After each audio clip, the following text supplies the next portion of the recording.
Welcome to the It's Time podcast with your host, Professor Dale Feinauer, from the University of Wisconsin-Oshkosh College of Business Graduate Programs.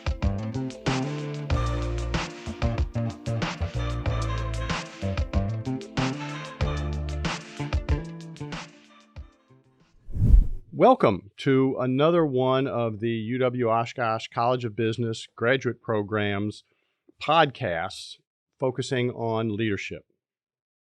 Today, it will be, you're stuck with me. That's it. There are no guests. There's no distraction for you. You've got me for the podcast. And we're going to be thinking a little bit about leadership and some of the aspects of leadership that are, the first particularly, a little less common, that you typically don't get in a business training program, that aren't in most of the leadership books. But it's an approach to leadership that I think you'll find very interesting. But want to start with a concept that there is no one right answer. That leadership is, in my mind, absolutely fascinating. Because unlike, say, engineering, where you can design a building and there's stresses and there's things to do and et cetera, and there's a blueprint, and yes, it works, and yes, we do it, leadership doesn't work that way. There is no single right answer. It doesn't happen like that. The interesting thing about leadership is you're leading human beings. And human beings, well, they're different. Each one is a little different than the one that you interacted with before. And frankly, they're all pretty quirky. Other than me and you, if you look around, everybody's pretty quirky. They're odd. They do things that are different, which is what makes leadership fascinating, but it's also what makes it challenging. Because, again, there is no one right answer. You can't say this works all the time. My mother's fond of saying that if you want to be an expert in raising children, the game plan is to have one. Because then you will know this works with this child, I tried it, it's good. Or, no, we tried that and it didn't work, so don't ever do that. As soon as you have the second child, and certainly when you have the third or the fourth or the fifth, or in my case, the sixth, you learn that what worked with A doesn't work with B. Leadership is like that. There is no single right answer because humans are unique and different. However, there are some commonalities and some patterns. And as we go through and we talk about leadership, we're going to be looking at what are some things we know about human beings? What are some things we know about human nature that will help us to identify how to be a good leader? And part of this comes from a concept that's a little bit interesting from my perspective, I find absolutely fascinating, called evolutionary psychology. This was developed, fascinatingly, by an etymologist, a bug guy at Harvard, E.O. Wilson, who very recently, very late in 2021, passed away. But he developed this concept of evolutionary psychology. And the base concept is that not only do humans and all species evolve physically, we've evolved to where we have opposable thumbs, which gives us huge advantages in life. We've evolved in many ways to make ourselves more adaptable to the environment and able to reproduce and do well as an organism. But not only do we adapt physically, but we adapt psychologically. There are patterns in human behavior that are hardwired, that are ingrained in us, that are innate, that are instinctual, if you want to use that terminology, that are there because these are things that help the species to survive. We'll talk more about this in one of the later episodes, I'm sure, but just a very easy example, horses. If you go up and you touch a horse and its hindquarters and the horse doesn't know that you're there, what does the horse do? The horse kicks. Why does a horse kick when you're touching its hindquarters? What's a horse's claim to fame? What do horses do that allow horses to survive on our planet? They don't have particularly big teeth. They don't have great claws. They're not great fighters, if you will. Horses are fast. Horses' thing is they can run away from you if you're a threat. Obviously, they can't run away from you very well if something happens to their legs. So horses, over time, have evolved to instinctually, as a function of evolutionary psychology, kick if something is spooking them, if you will, around their hindquarters, because it could be a wolf biting at their Achilles tendon trying to lay them low. So they just instinctually kick because Horses who kick when something is around their hindquarters are more likely to survive, pass on their genes to the next generation. One more quick example of evolutionary psychology from the human or from the animal side before we get into our base topic for the day. Bears and bear cubs. Mother bears in the United States keep cubs with them for 2 or 3 years. Some mother bears will have a bear cub with them for 2 years. Some will keep cubs with them for 3. It just varies across the bear, if you will. However, in Sweden, almost all mother bears keep their cubs with them for 3 years. Now, obvious question is, well, why would Swedish bears be into 3 years as opposed to American bears that would keep their cubs 2 or 3?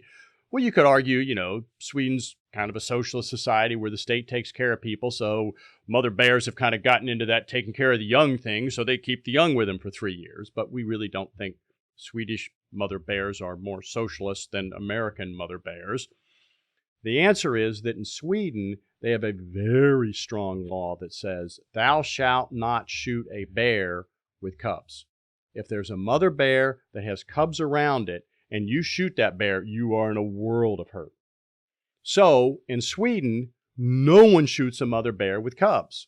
Now, do the mother bears think, oh, I know, let's keep the cubs around because then these hunters can't shoot me? No, the bears don't conceptualize all that. But the bears who develop the psychological pattern of keeping young with them for 3 years as opposed to 2 are more likely to survive, more likely to pass on their genetic material. And so bears in Sweden have adopted the psychology of, the innate behavior of keeping young with them for 3 years. That's evolutionary psychology at work. As we think about humans that we're going to be trying to lead, we're going to be thinking some about evolutionary psychology. We're going to be thinking some across these episodes about what do we know about human beings? What do we know that are the commonalities of how humans behave that will allow us to figure out how to do a good job of leading human beings? One of the things that we know about human beings is that we are a relationship-driven species. There's a theory of human behavior, of motivation theory, called the ERG theory, Alderfer's ERG theory. Well, what is this? It's sort of like Maslow's hierarchy of need, but Alderfer's ERG theory says there are 3 needs, as opposed to Maslow's 5, and those 3 being existence, relatedness, and growth. That human beings have a need for existence. It's sort of like everybody, I assume, knows Maslow's. For some reason, that's beat into everybody. It's Maslow's first couple of needs. So there's existence. I need food, I need shelter, I need things to physically survive, I need water, I need etc. But then there are relatedness needs. There are things that I need in order to be able to be comfortable as a human being that are about social interaction. I need other people around me. We are a tribe, a gregarious species by nature. That is, from an E.O. Wilson perspective, part of our evolutionary psychology. The third is growth. And Alderfer argues that human beings have a need to grow. We want to grow and develop. We want to be more next year than we are this year. When I was raised with this possibility, when I was faced with this question of, would you want to do a podcast? My immediate thought was, well, no, I don't want to do a podcast. I hate technology, and technology hates me. So why would I possibly want to do something like that? That seems like a very bad idea. But as I thought about it, I was like, oh, it would be a growth opportunity for you, Dale. That is kind of outside your comfort zone. So, all right, let's do that. And this may work and be great, or it may be a total failure. But even if it's total failure, you'll learn something from it. My experience has been in life, I've learned more from my failures than I learned from my successes. So let's try it. It's a growth thing. The other thing I would note about Alderfer is Alderfer says that we have these 3 needs, existence, relatedness, and growth. And that if one of these needs does not get met, we tend to regress from that need. We tend to back off of that need and quit trying to get that need met, at least in that particular environment. And I think Alderfer's ERG theory is a really useful theory when we think about leadership and motivating the individuals that we're working with. That we need to be thinking about what are we doing to provide existence needs for them, which largely in organization is money. But we also need to be thinking about relationships. People want to be interacting. They want to be enjoying other human company, but they also want to be growing. And I think this concept is particularly relevant to one of the real challenges we have in leadership, and that is how do we deal with dead wood? I'm convinced that in organizations, I'm a simple person. So I think of my employees as being in three categories. I've got employees that are stars. They're hitting it out of the park. They're doing a great job. I've got employees that are solid citizens. They're good. Day in and day out, they're meeting expectations. They're doing the job. And third, there's dead wood. There are some employees in almost all of your organizations that are dead wood. And I define dead wood as people that you believe that if you had them leave the organization, you went out, recruited, retained somebody new, trained somebody new, even in this tight labor market, you think you could probably get somebody who would be better than the person who's in that job now.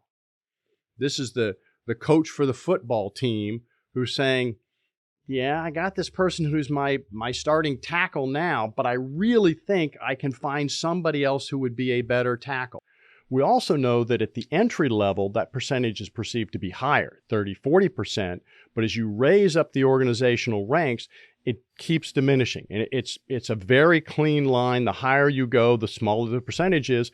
So you get to the senior ranks of an organization, you're single digits. They think there's very little dead wood in the organization. Well, why does that exist? And what does it mean? And what do we do about it? We think that one of the reasons it exists is that people lie to their bosses about the existence of dead wood.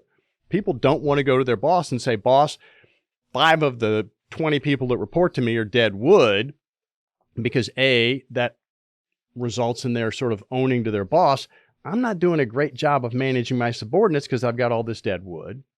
And 2, the boss is going to say, well, okay, deal with it.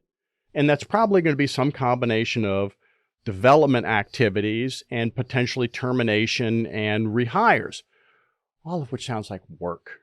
And so the manager doesn't want to own the dead wood to their next level. So they're being disingenuous about the amount of dead wood that they have. So as you move up the organizational hierarchy, there keeps being a percentage of less and less dead wood.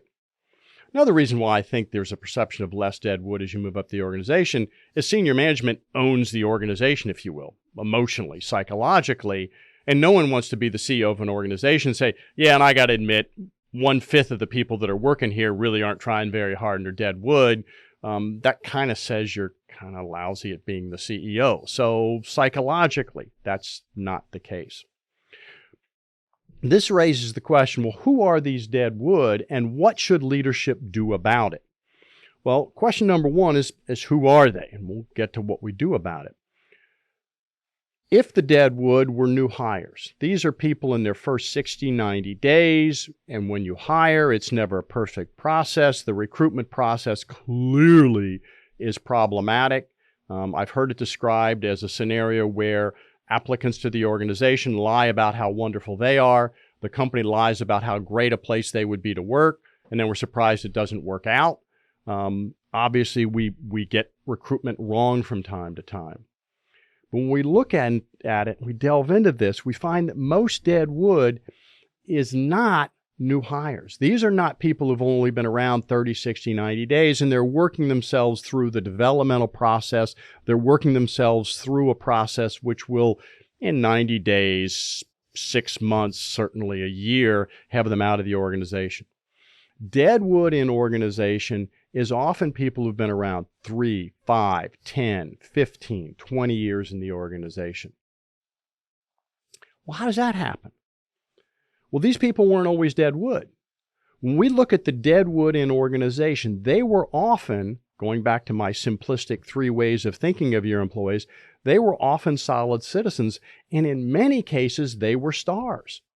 They were employees who at one point in the organization, they were doing great. The organization valued them. They were being given the difficult assignments. They were being challenged to take on new things. Their career was blossoming and going great guns. And leadership viewed them as, hey, these are great people to have in the organization. These are people I need to keep around. This is some of my gold. This is some of the secret sauce that makes this place work. And somehow they went from being stars to being dead wood. Well, how does that happen? Well, I think it's back to ERG theory. I think it's back to Alderfer. I think he's given us a real nugget here. Humans want existence, they want relatedness, and they want growth. But if their growth opportunities are stymied in environment A, they regress away from those. They move away from that particular need in that particular environment. I think we all regress away from unmet needs. I challenge you to think about high school topics. What were the high school topics that you were worst at? And if I ask you to divide the world into high school topics that you were good at and you were bad at, and you generate the list of topics that you weren't so good at, easy for me to do, spelling, writing, I was terrible at both. And then you identify what are the topics that are particularly important to doing well in life. I got to be good at X if I'm going to succeed in life. How many of you would put these topics that you're not particularly good at into the camp of that's really important to doing well in life? And what we find is almost nobody puts the stuff that they weren't good at into the being important. We regress away from it. I cannot spell to save my life. Farm with an F, pharmacy with a PH. Why is that? That's just stupid. It's a dumb language. Okay, I've quickly identified that I don't need to know how to spell. We have spell check. We have etc. There are multiple ways to make this happen, and so spelling isn't important. We'll talk more about my writing in a subsequent podcast, but we regress away from those things. So what I'm convinced happens in organizations is you have an employee whose career is growing, an employee whose career is doing well. They're getting growth needs met. But then, over time, their growth needs stop being met. They have a job which they could do in their sleep. I've had the same assignment. I'm doing the same basic work. I'm not getting the new assignments. Maybe I'm no longer viewed as sort of the up-and-coming whiz kid, so I'm not getting that growth potential met. And so I start being frustrated at work because I used to be growing. I used to feel at the end of the year that I had learned stuff that I didn't know at the beginning of the year, that I was becoming more valuable to the organization. But now I feel like I've kind of plateaued. I've reached a level where my promotional opportunities, where my individual growth opportunities simply are not what they used to be. I've learned everything I can learn about this mixer and this technology stuff, and there's everything I can do to be getting better at the technical stuff of podcasts I got. And it used to be a fascinating challenge to get better at it, but now that's gone because I've climbed that mountain, if you will, and there isn't a new mountain presented to me. So now I'm going to regress away from growth. I no longer think of work as a place that gets my growth needs met. So you may very well have followers, individuals that you're responsible for leading, who used to be largely self-motivated because they wanted to grow, they wanted to develop. They saw the organization as meeting that need. And I don't see the organization as meeting that need anymore. It ain't happening. But they still have a need for growth.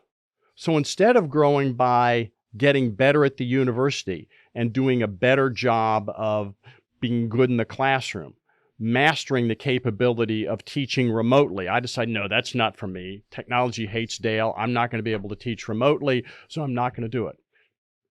If I had backed off and not taken on the challenge of learning how to do these podcasts, my growth may have been stymied. At that point, I don't think of the university as meeting my growth needs. So I get my growth needs met someplace else. I get really good at bowling. I get really good at deer hunting. I get really good at day drinking. I get really good at something other than growing at work. All right? So my growth needs met someplace else. Now let's think about my relationship to work. Work is now an organization, a relationship that I have that meets two needs. It meets my existence needs and my relatedness needs. So this is a place to get paid and to socialize. So you've got a person in your organization who used to be hustling and trying to grow and develop, who now is focused on, I want to make as much money as I can, but basically this is a place to hang out. This is a place to socialize. From a leader perspective, this sounds like a really bad thing. This is dead wood occurring. This is the process that we need to find a way to nip in the bud. So as a leader, you need to be dropping back and asking the question, what do I know about my people? What do I know about their challenges? Am I continuing to give them growth opportunities? Am I continuing to give them things that are challenging them so they're going to want to be excited? This is particularly true for your stars. There may be solid citizens who are fine without a lot of growth, and they're okay with, I'm doing what I did last year and I'm plugging along. But your stars, your really good employees, if they don't have that new growth opportunity at work, they're going to find it someplace else, and their interest in the organization is going to nosedive. As a leader, you need to know your people. Students in the University of Wisconsin-Oshkosh MBA Executive Program get a first-hand look at global business in action during a 10-day international study tour, visiting 2 countries and exploring diverse cultures around the world. Rated one of the most impactful elements of the executive program, cohorts have toured top-tier businesses in Accra, Ghana, Beijing, China, Nagasaki, Japan, Panama City, Panama, Seoul, South Korea, Stockholm, Sweden, and more. Be part of something bigger than yourself and experience education beyond classroom walls. Connect with an MBA advisor today by emailing mba@uwosh.edu to learn more about the MBA Executive Program and upcoming international study tours. That's mba@uwosh.edu. It's time to achieve more. One of the things that's absolutely critical as we go through this process of thinking about leadership is this intense need to understand your employees. I really like the concept that you don't lead people, you lead persons. I'm fond of saying, I'm not particularly fond of people. I really don't think humans are all that wonderful a species. If you think about it, what we've done to the planet, what we do to each other, there's some advantages we'll talk about.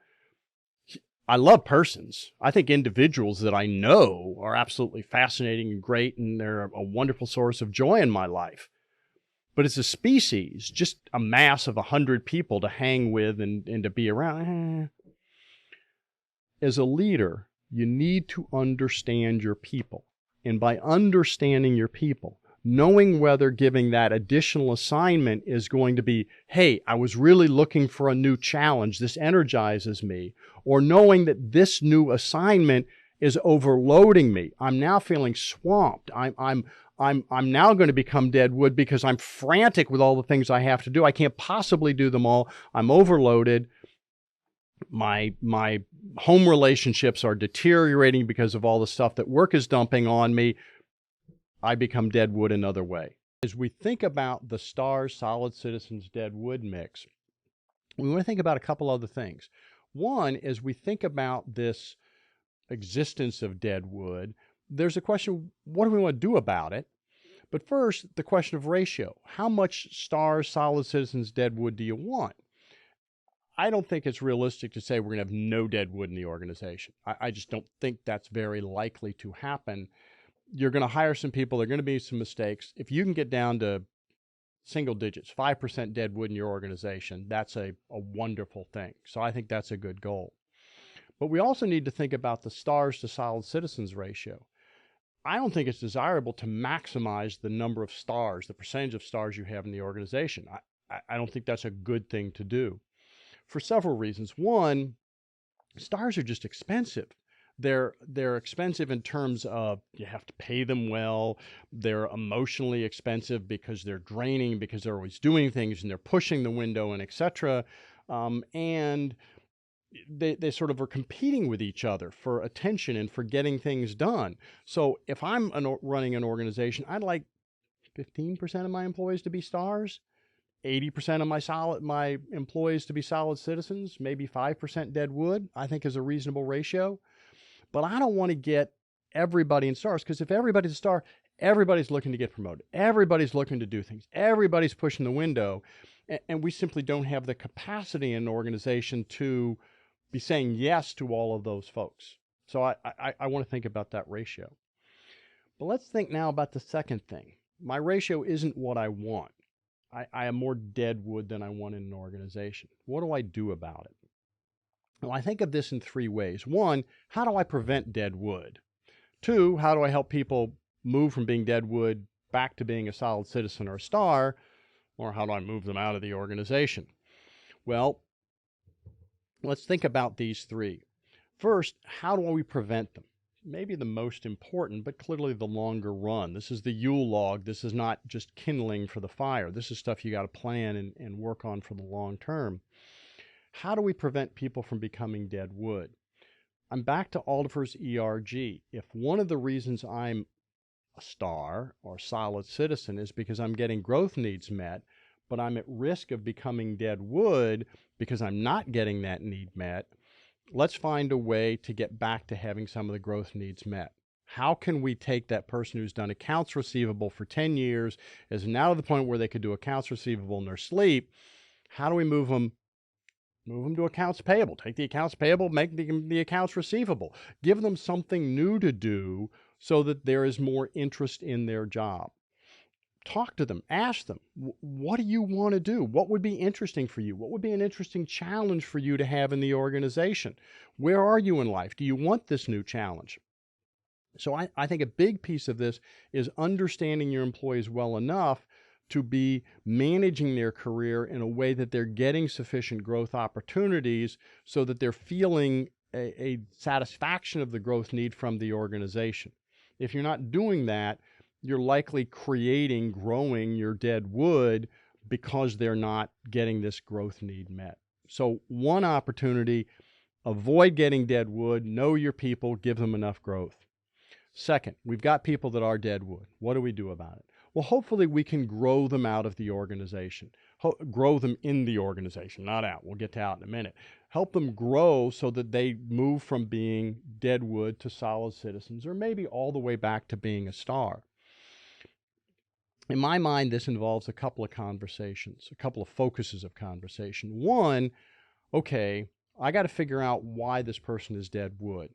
There's an absence of growth. There's an absence of some met need in the organization.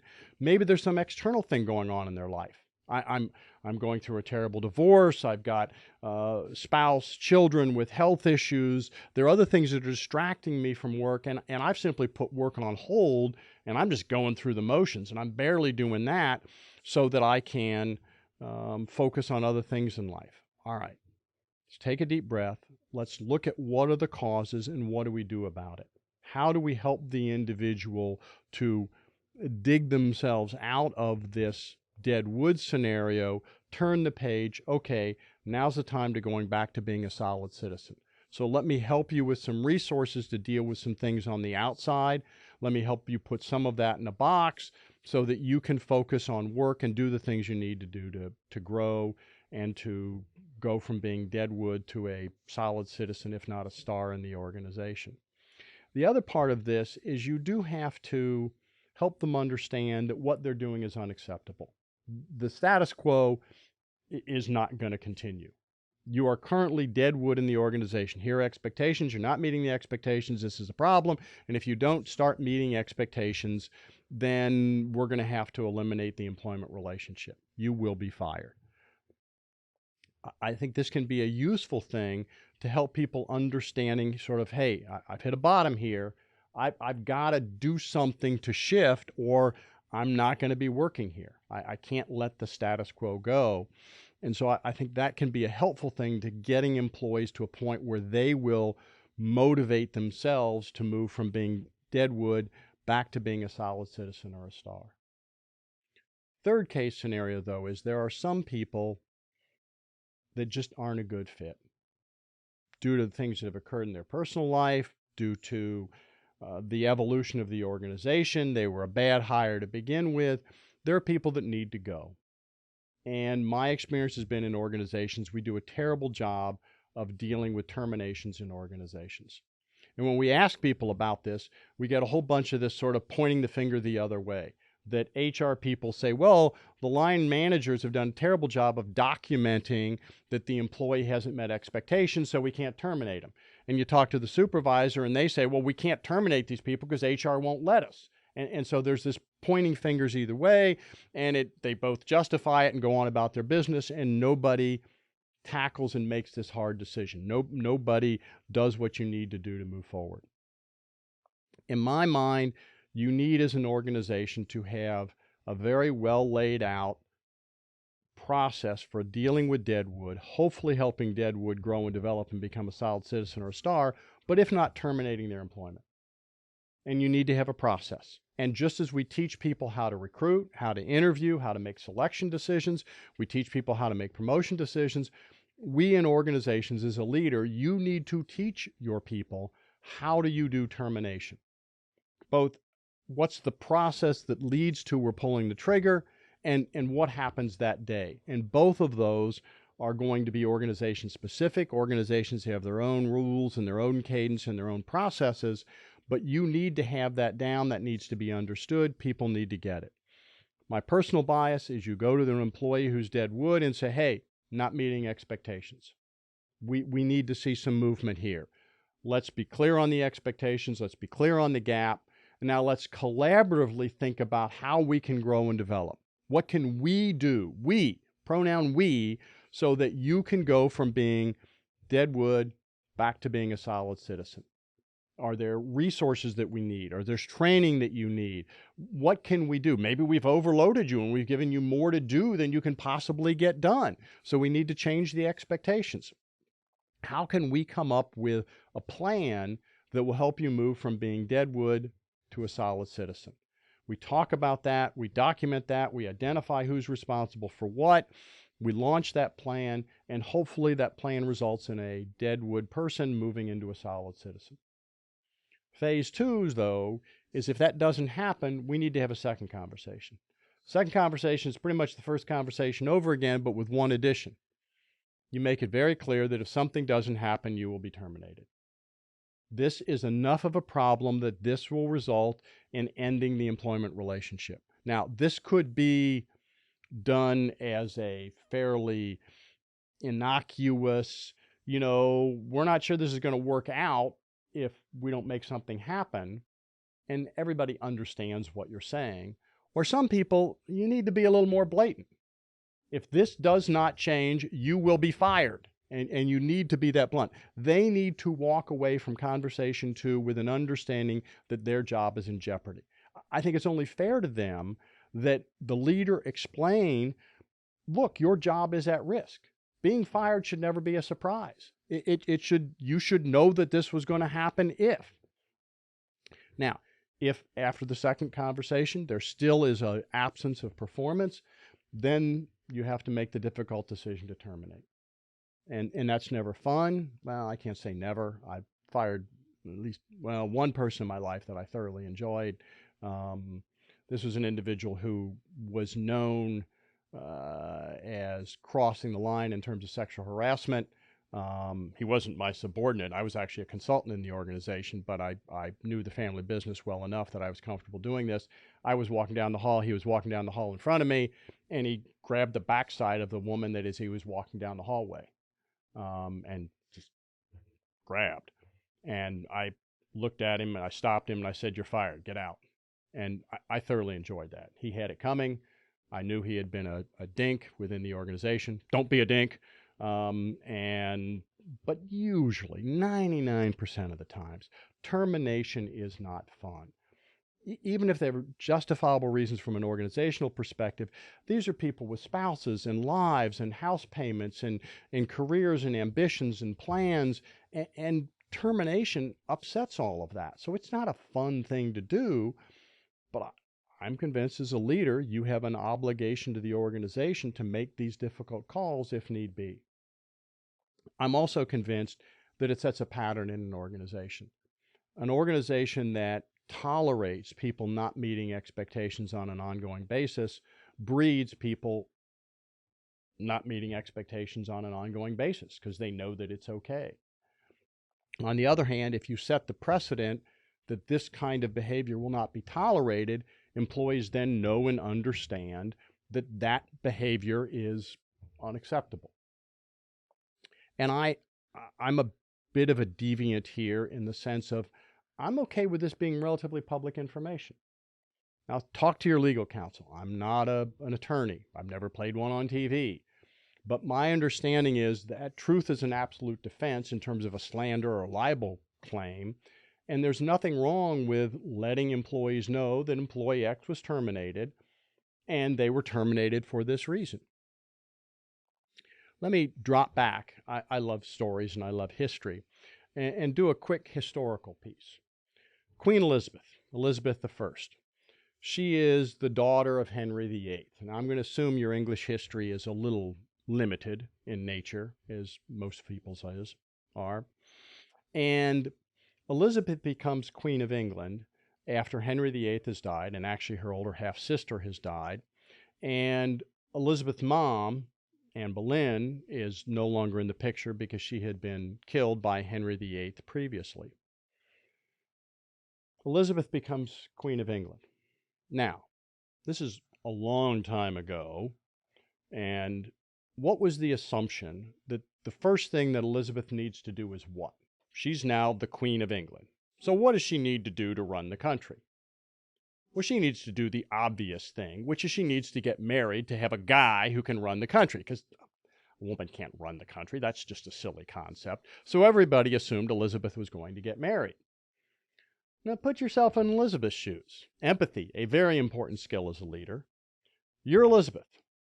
You're now the Queen of England. At this point in time in history, if you are the monarch, you are ordained by God. It is perceived that God made you the monarch because God wanted you to be the monarch. So anything you say is the will of God. So you're now ordained by God. You've got God as your backup on everything you tell people to do. Not a bad gig. Or you could get married. Now, if you get married, you immediately become the property of your husband. And as Elizabeth well knows, because this is what happened to her mother, Anne Boleyn, your husband might decide to kill you. So Elizabeth has no desire to get married. So Elizabeth does a little dating, if you will, a little flirting, I guess I should more so say, but she's not marrying anybody. Well, a number of the nobility get together and go, Elizabeth ain't marrying anybody. She's supposed to be marrying one of us. One of us should be the king, and we're going to take care of our buds, but she's not. So three of them get together and plot to kill Elizabeth.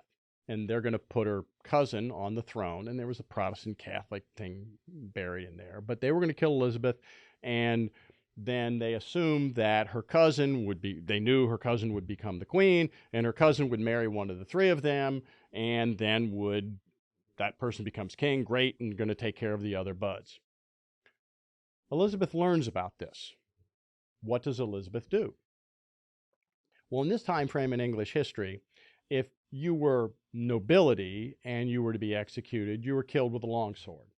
Big, heavy, long, sharp object. Not nobility, an axe. Not as heavy, not as big a blade, easier to miss the neck and only do a part of the neck as opposed to the whole thing. So the nobility gets to be killed with a longsword because it's going to be one quick blow and you're done. Axe, might take a couple of strokes. Clearly not a good thing from the being executed person's perspective. So how does Elizabeth have them killed? This is nobility. Do they get the longsword? Do they get the axe? No, they get neither. They are drawn and quartered. Let's fast forward 2 or 3 years. Elizabeth still's not married. You're one of the nobility. One of your noble friends comes to you and says, I think we ought to do Elizabeth in, because then cousin becomes queen, she'll marry one of us. What's your next move? How many of you would be in for, yeah, I'm down with being part of the plot to kill Elizabeth? I don't think so. And if you knew what you were doing, you immediately went to Elizabeth and said, so-and-so is plotting to do you in, which you should be doing, because Elizabeth was sending nobility out to talk to other nobility and say, hey, we ought to kill Elizabeth. And unless you immediately reported to Elizabeth, she knew that that person was being disloyal because they weren't ratting him out. Have him done in. up until the time of the current Queen Elizabeth, Elizabeth I, longest reigning monarch in English history. She was doing something right. I'm not a fan of public executions. I'm not a fan of firing people in public, but I think the motivational impact of saying this is unacceptable behavior, and if you engage in this behavior, something bad happens to you, should not be overlooked in leadership and organization. I love to lead with positive reinforcement. I love to lead with all the positive motivation I can. I'm also convinced that fear is not an insignificant motivator and should not be taken off the table. The future of business is data-driven. Employers in every sector need people who can analyze large amounts of data, think critically to understand its impacts, and work with teams to convert insights into actions. The University of Wisconsin-Oshkosh College of Business offers a graduate-level data analytics certificate to provide the most current and applicable skills in this area of high demand. In just 9 months, you will learn about the most important strategies, tactics, and methods of analyzing data, and put yourself in a position to advance your career. The Data Analytics Certificate can also serve as a starting point into the MBA Professional Program. Learn about the curriculum, program start dates, tuition, and more by visiting uwo.sh/data analytics. That's uwo.sh/data-analytics. As you're thinking about providing growth opportunities for people that are dead wood or solid citizens that you're wanting to have become stars, or even stars that you want to keep as stars, you do need to think about a distinction in employees. And this isn't an absolute, but it's an important distinction along a continuum. And that is the extent to which a person has an internal locus of control versus an external locus of control. The vast majority of people in the United States have an external locus of control. They see the world as something happens to them. Who gets ahead? Well, it could be being at the right place at the right time. It could be you know the right person. External locus of control basically breaks into those two spots, if you will, those two categories, that it's random chance, being at the right place at the right time, or things happen because you know people. It's the relationship stuff. It's who you know, not what you know, that gets you ahead. But a minority of people have an internal locus of control. These are people who believe they can do almost anything if they put their mind to it. I have to own I'm an internal locus of control person. I have huge faith in my ability to do stuff. When I was new at Oshkosh, I've been at Oshkosh about 4 years, and Phil Mounts, who was active in our faculty senate, came to me and said, "Dale, I think you ought to run for the faculty senate. I think that'd be a good spot for you. I think you could be useful in the faculty senate." And I'd enjoyed politics. I'd worked in politics in high school. I worked for President Nixon's reelection committee. I was involved on a number of campaigns. I chaired the campaign for the president of the school board when he ran for reelection when I was a student. We'll talk more about that one in a later podcast. But so I thought, oh, this sounded interesting. But I had a number of mentors, and this sounded like a fairly significant commitment of time. So I went to a couple of my other mentors and said, "What do you think? Should I run for the faculty senate?" And the first one said, "No, I don't think you ought to run for the faculty senate," because at that time there was this real divide, pro-administration, anti-administration people, and they were really fighting with each other, and the anti-administration people dominated the Senate, and it was messy. And basically said, "Dale, I don't think you should. I don't think it'd be a good use of your time." I went to another mentor. I asked her, and she said, "Dale, absolutely not. Because there is no way you can have a positive impact in the Senate. The Senate is full of crazy people that are non-productive, and this would just be a waste of your time. You could not possibly have a positive impact in the Senate." And I walked out of her office and was like, "Oh, damn it. Now I got to run for the Senate." Once she said I couldn't possibly do it, I had no choice. I have a strong internal locus of control. As soon as you tell me I can't do something, I have to do it.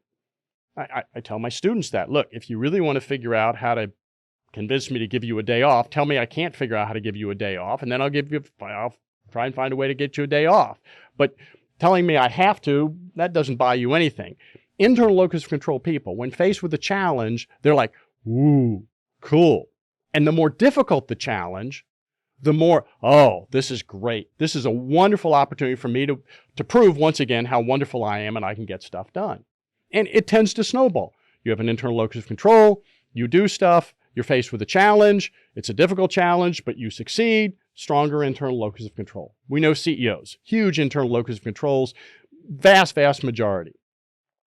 Majority of people in the United States, though, have an external locus of control. This is a very different scenario, and you have to kind of drop back and think about their mindset.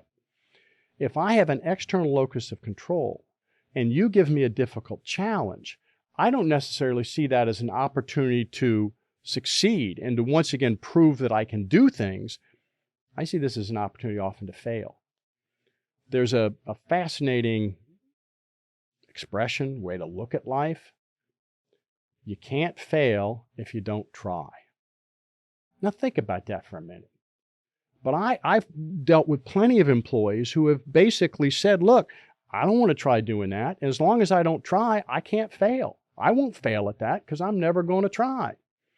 Those are not people who, faced with a challenge, a growth opportunity, are necessarily going to grab it.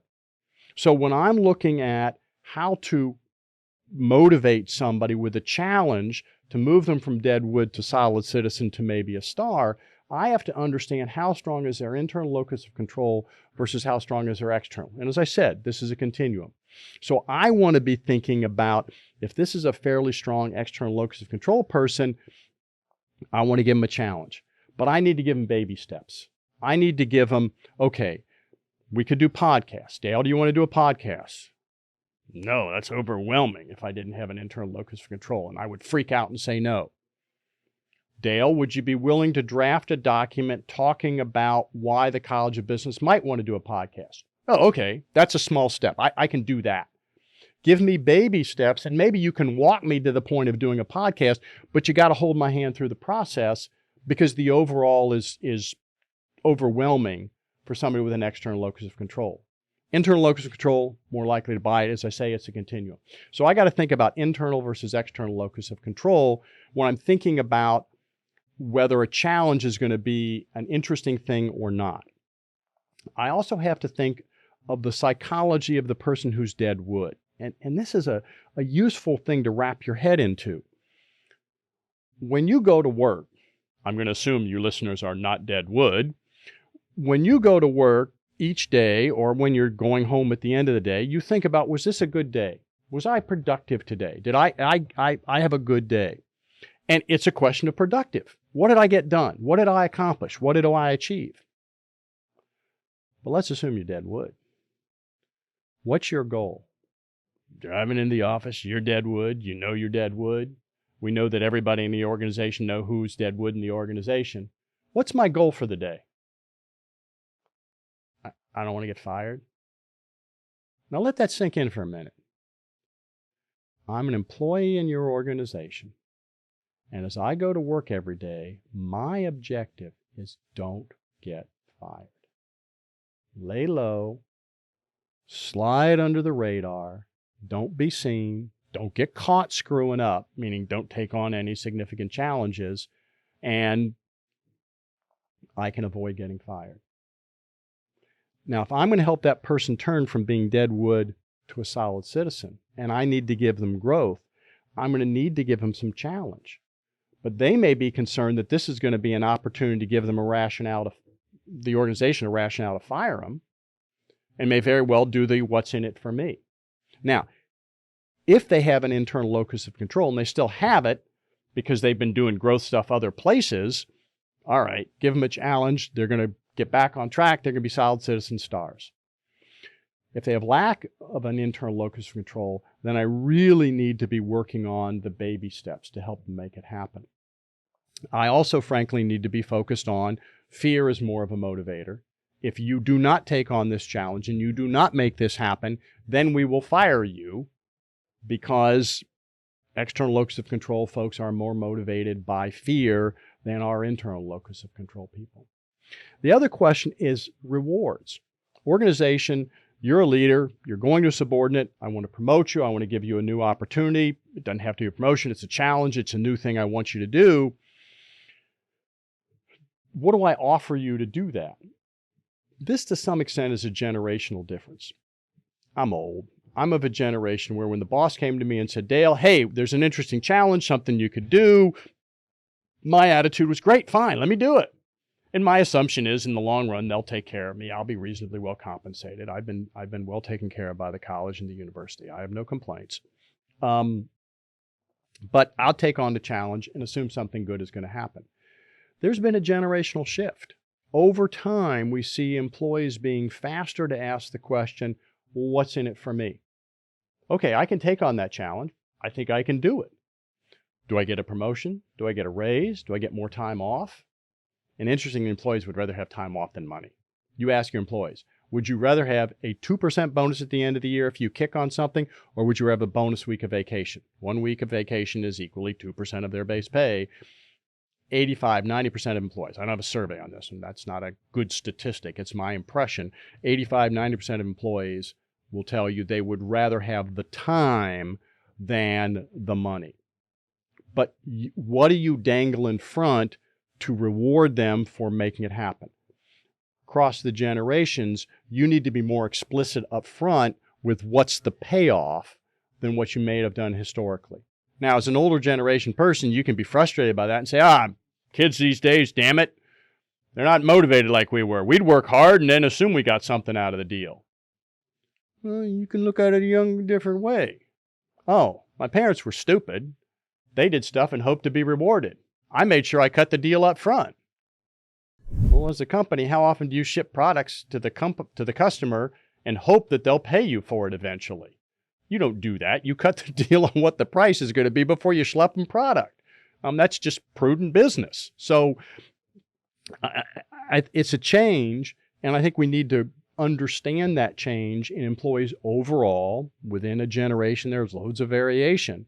So as you're thinking about how do we motivate folks that are dead wood to motivate them to move back into solid citizen or back into stars, again, you got to climb into their head.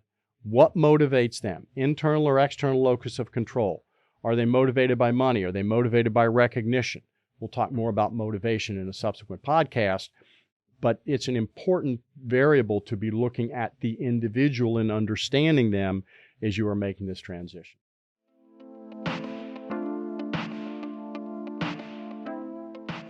It's Time is a production of the University of Wisconsin-Oshkosh College of Business Graduate Programs in association with Venture Project Studios.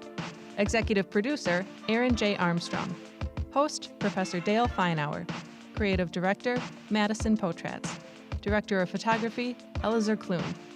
Audio and Video Editor, Elazar Kloon. Marketing Strategy, Tara Larson. Social Media, Anwar Mahana. A special thanks to L Creative, Top View Media, Michael Patton, and the University of Wisconsin-Oshkosh College of Business Graduate Programs.